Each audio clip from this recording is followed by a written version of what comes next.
Hi, in previous lecture I discussed activation records. How we'll push activation record into a control stack.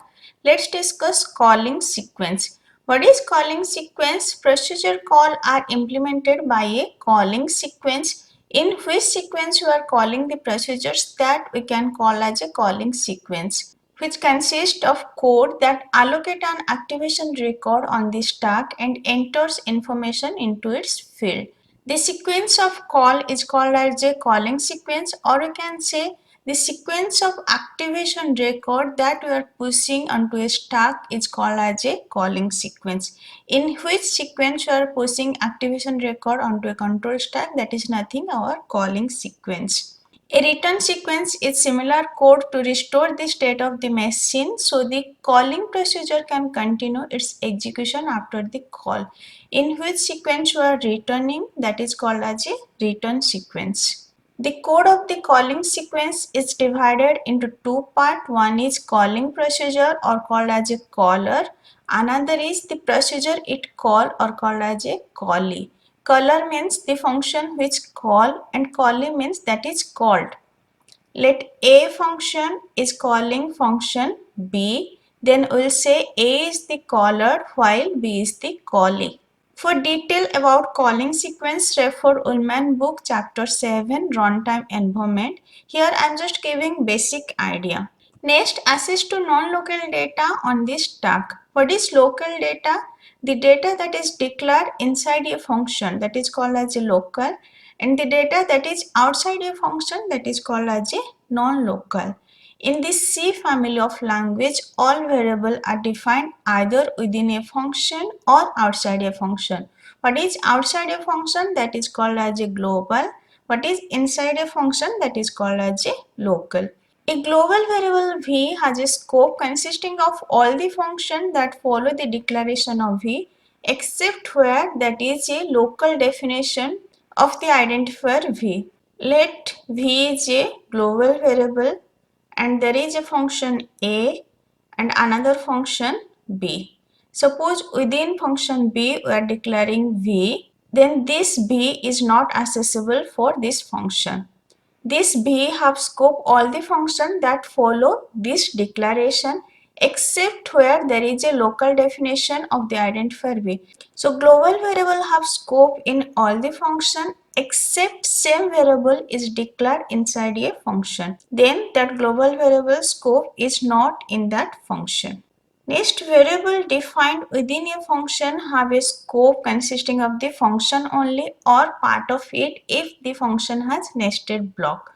Suppose a is a function and within a we are declaring I, and there is another function and within b we are declaring I. So what it is saying, variable defined within a function has a scope consisting of its function only.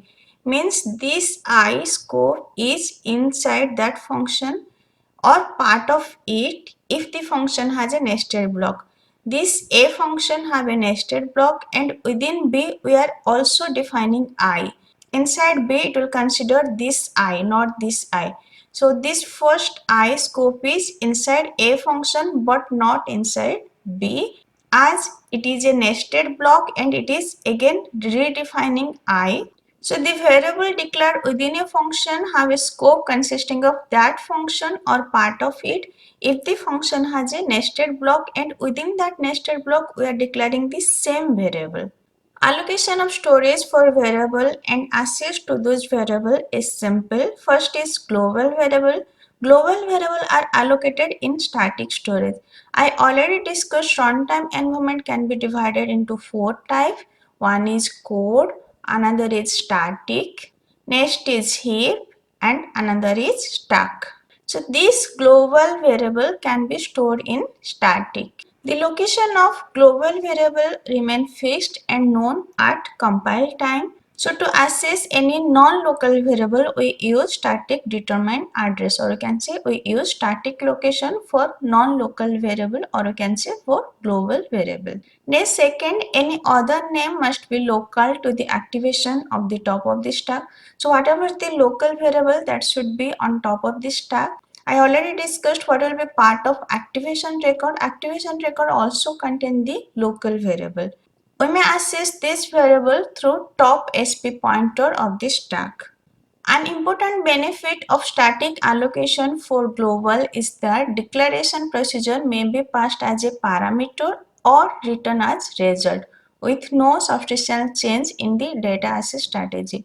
So this is the advantage of static allocation for global variable, that it can pass as a parameter or written as a result.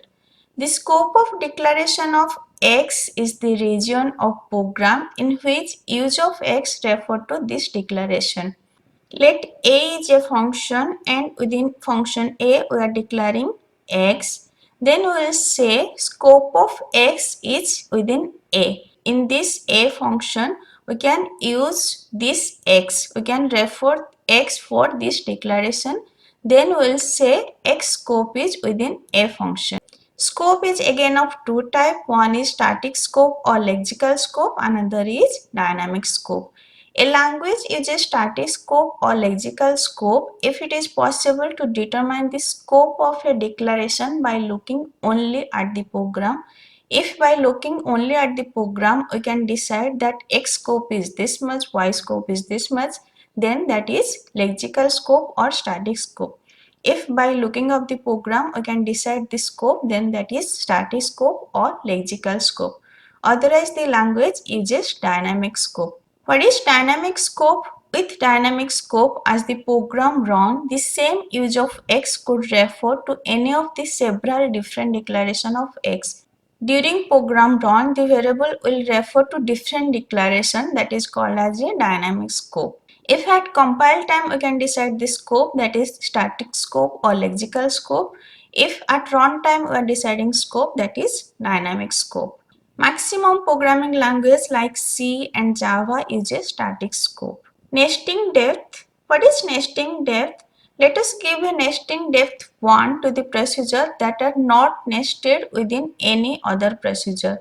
Let main, then within main there is a function A, then there is a function B. Then we'll say nesting depth of A is 1, nesting depth of B is 1. For example, all C functions are at nesting depth 1. If a procedure P is defined immediately within a procedure at nesting depth I, then give P the nesting depth I plus 1. Suppose within B will declare another function C, then nesting depth for C will be 1 plus 1, 2. Within one function, if we are declaring another function, that is a nesting function. If procedure P is defined immediately within a procedure at nesting depth I, here procedure C defined within procedure B, and for procedure B nesting depth is 1, so for procedure C nesting depth will be 1 plus 1, 2. In next lecture I will discuss access link. If this lecture is helpful for you, please like and subscribe. Thank you.